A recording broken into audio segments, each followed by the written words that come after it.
Hello, myself Ankita Sen and welcome to my channel that is Nursing Sensation. Here you will get guidance, informative lectures and essential tips for your nursing education. So stay with me to get the latest information in a very simple and exciting way to take your career to the next level. So let's start. In this video, we are going to discuss about the management of third stage of labor.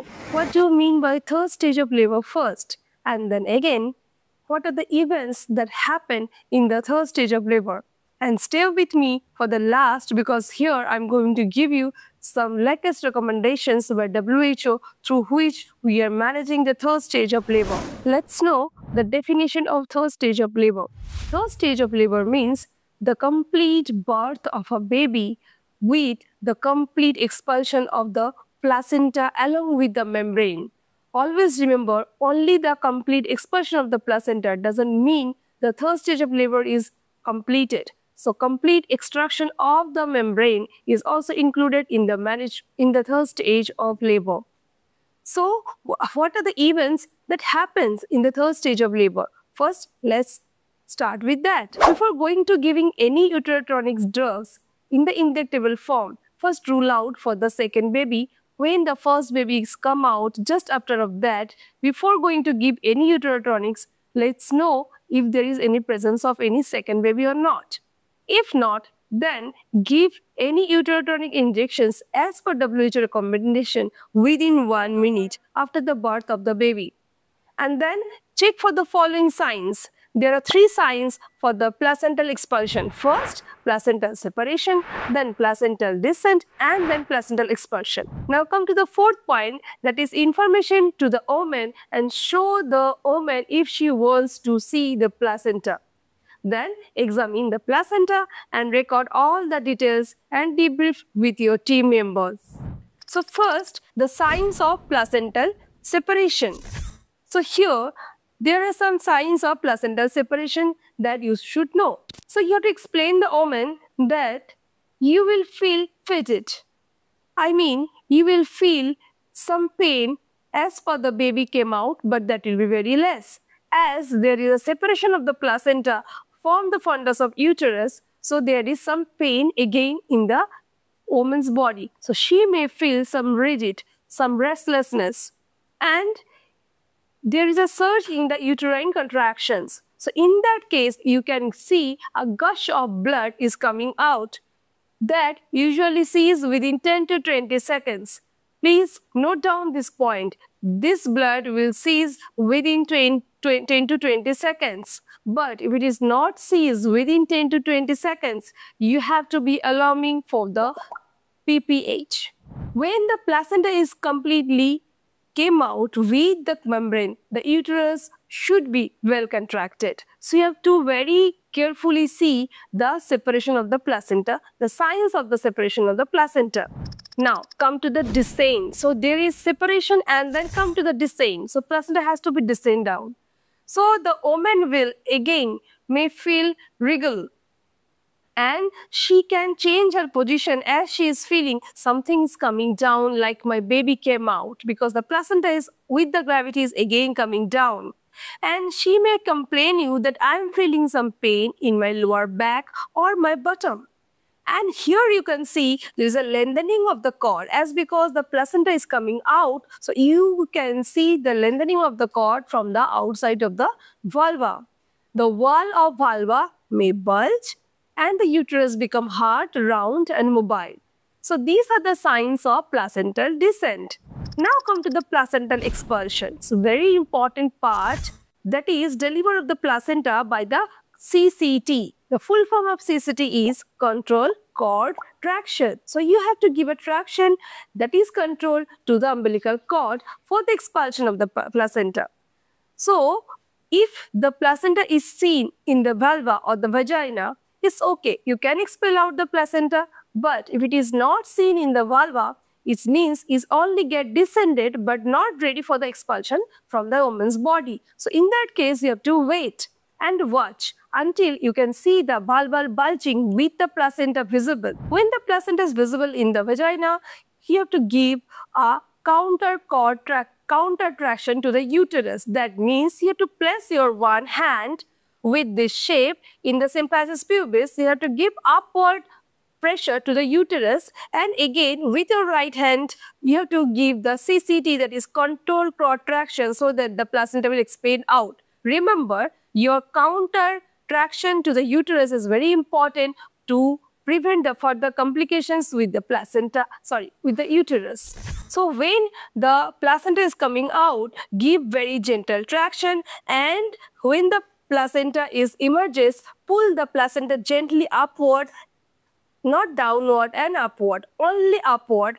And when the half of placenta came out, grabs the placenta and remove the placenta slowly in a rotatory movement, so that the placenta along with the membrane will completely come out from the woman's body. So these are the three very important parts of the placental delivery. That is, first placental separation, then placental descent and placental expulsion. So this is all about the placental separation. Remember, in every stage of placental separations, descent and expulsion, if the woman wants to change the position, please help her to change the position. As we all know from childhood, the gravity works wonderfully. So with the work of gravity, with the force of gravity, if the woman is giving changes her positions, like in upright position, sitting position, so along with that, with the gravity, the placenta will come out automatically. So this is very helpful. If she wants to change the positions, please help her to change the position. In next, we will discuss about the two types of third stage labor management. So there are two types of third stage labor management. One is physiological and another is active. We will discuss first about the physiological labor management. So in physiological labor management, we are not giving any uterotonics to the woman after the birth of the baby. Here we are waiting for the maternal serum oxytocin to get high up and help the uterus to contract and the placenta to expel out.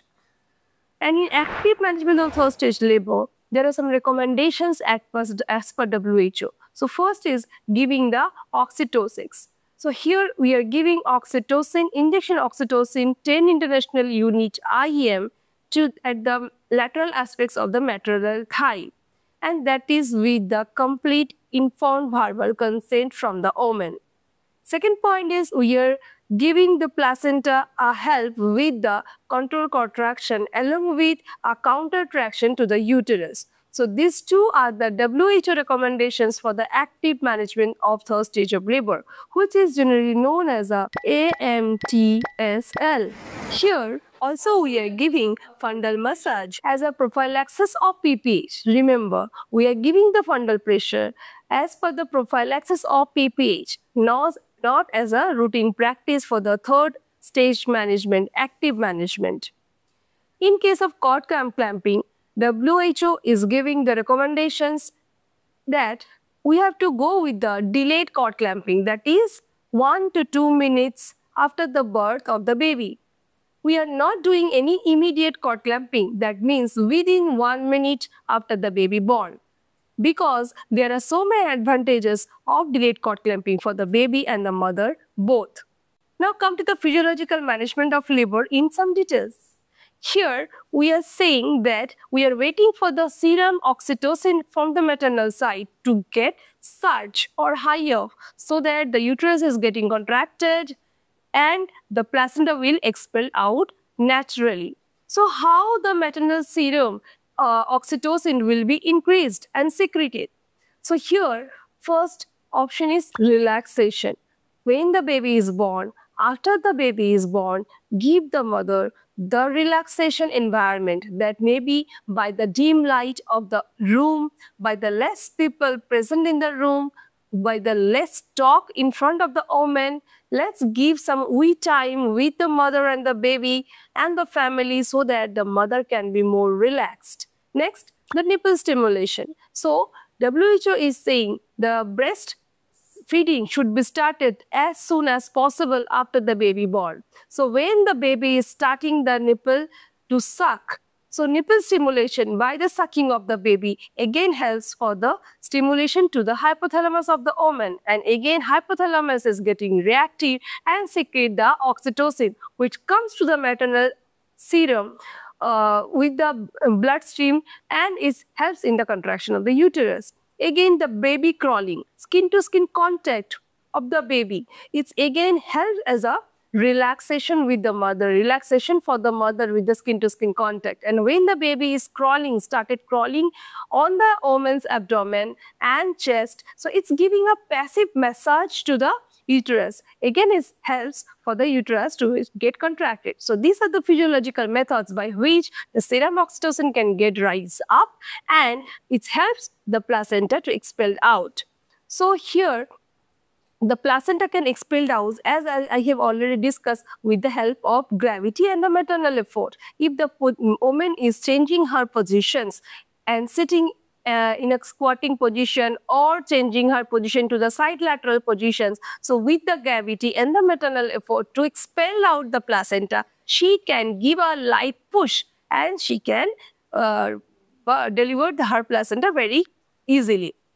And cord clamping after the birth of the placenta or after the birth of the baby is totally optional. It's choice of the woman and her family member that they want the delayed cord clamping or the optimal cord clamping. Please let me know in the comment section if you want a detailed video on optimal cord clamping, so that I can make a detailed video on optimal cord clamping, which will help you in further. Now, the most exciting part of this video is the WHO recommendations for the management of the third stage of labor.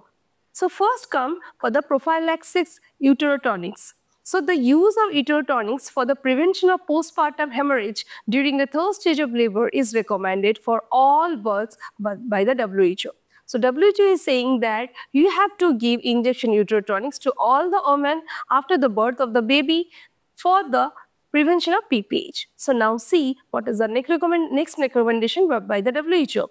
They are saying oxytocin injection 10 international unit IM is recommended as a uterotonic drugs for the prevention of PPH, that is postpartum hemorrhage.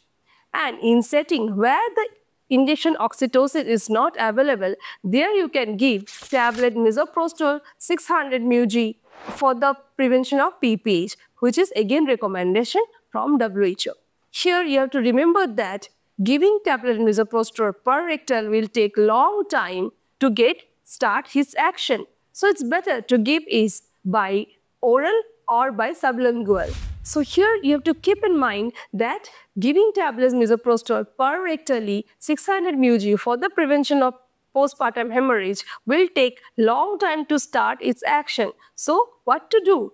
So we can give tablet misoprostol 600 mg for the prevention of PPH by orally or by sublingually. So by orally, it starts to work within 8 to 11 minutes. But dear listeners, it will start to work by sublingually within 5 to 6 minutes. So you have to choose in which route you want to give tablet misoprostol for the PPH prevention.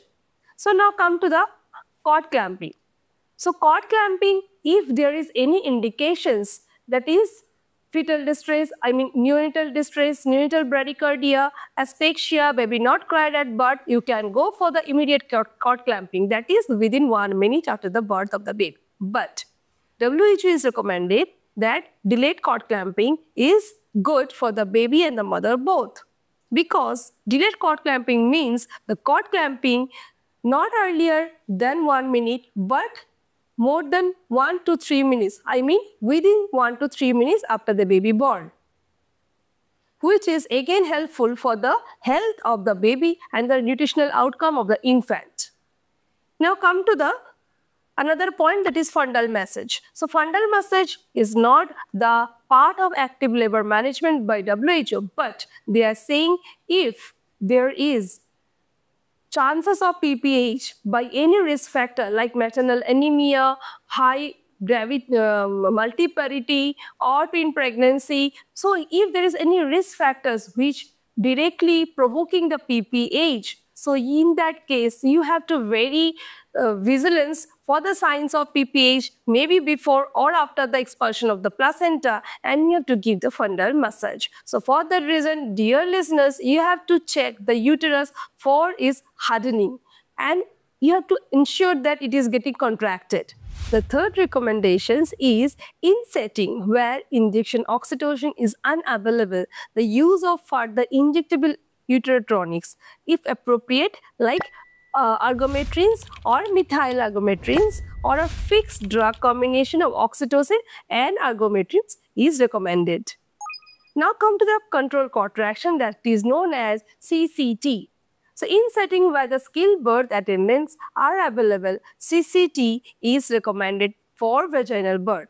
If the care provider know how to give the CCT, trust me, it will help to reduction the loss of blood in the third stage of labor. Along with that, it shortens the third stage of labor, which again prevents the risk of postpartum hemorrhage. So it's important to perform the CCT.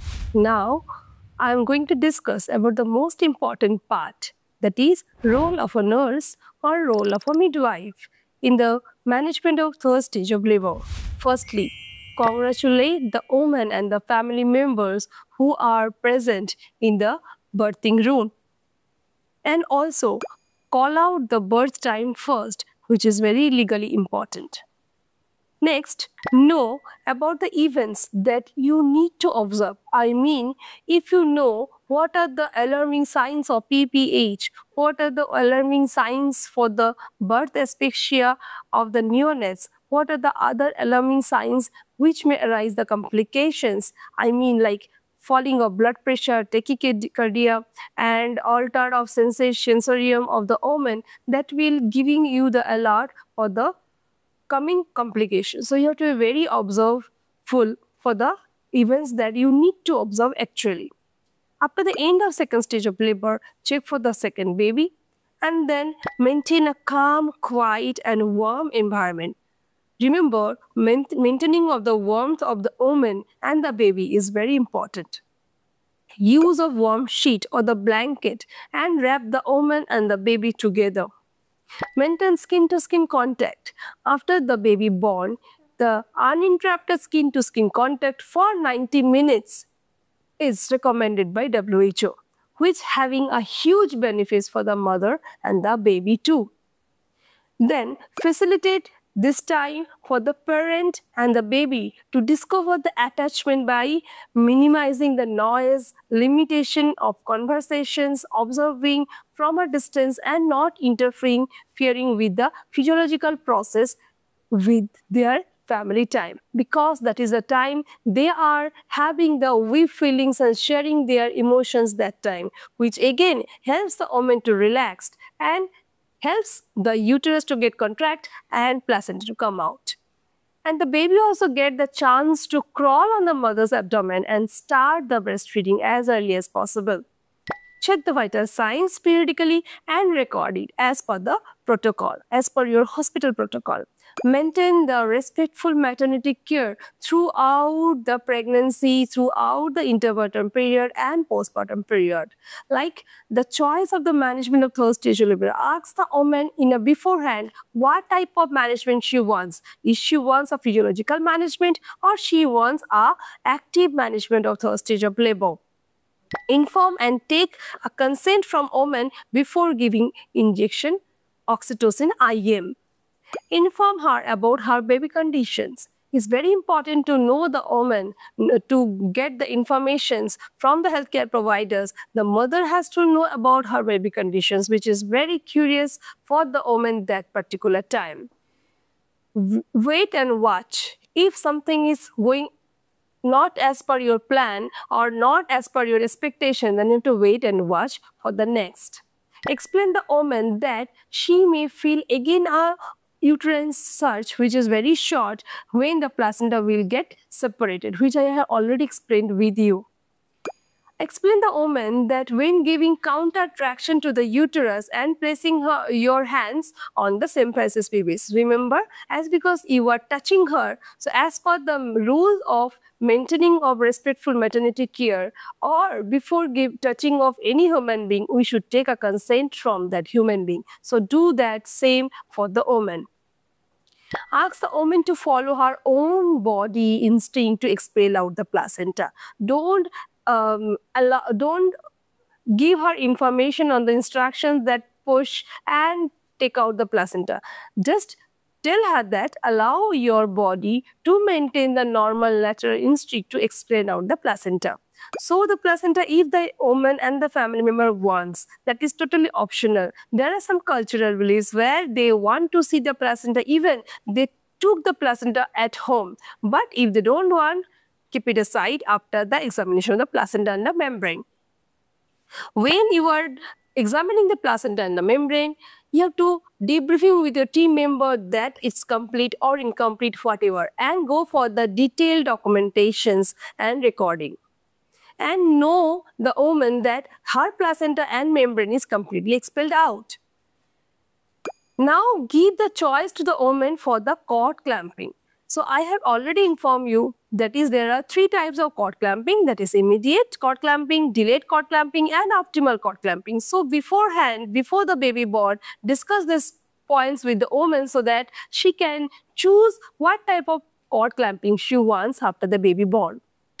Observe for any deviation from the normal, that is the sign of complications. Check the estimated blood loss, which is very important, very important, and document it.